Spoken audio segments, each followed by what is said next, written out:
الذين اتخذوا دينهم لهوا ولعبا وغرتهم الحياة الدنيا، وہ لوگ جنہوں نے اپنے دین کو صرف کھیل اور تماشا بنا رکھا تھا۔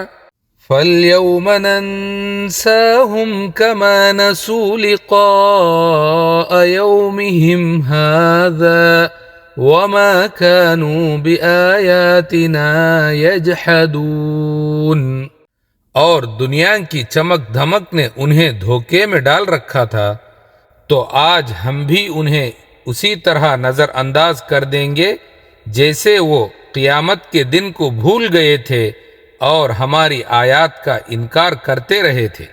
وَلَقَدْ جِئْنَاهُمْ بِكِتَابٍ فَصَّلْنَاهُ عَلَى عِلْمٍ هُدًى وَرَحْمَةً لِقَوْمٍ يُؤْمِنُونَ، حالانکہ ہم نے ان کے پاس ایک ایسی کتاب بھیج دی تھی جسے ہم نے علم اور حکمت کے ساتھ کھول کھول کر بیان کر دیا تھا، اور وہ ایمان والوں کے لیے سراسر ہدایت اور رحمت ہے۔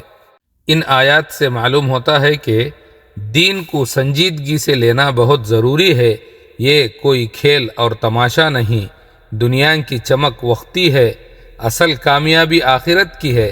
قرآن ایک مکمل ہدایت ہے، اگر دل سے پڑھا جائے تو زندگی بدل دیتا ہے۔ جو لوگ اللہ کی باتوں کو نظر انداز کرتے ہیں وہ خود اپنی کامیابی کھو دیتے ہیں۔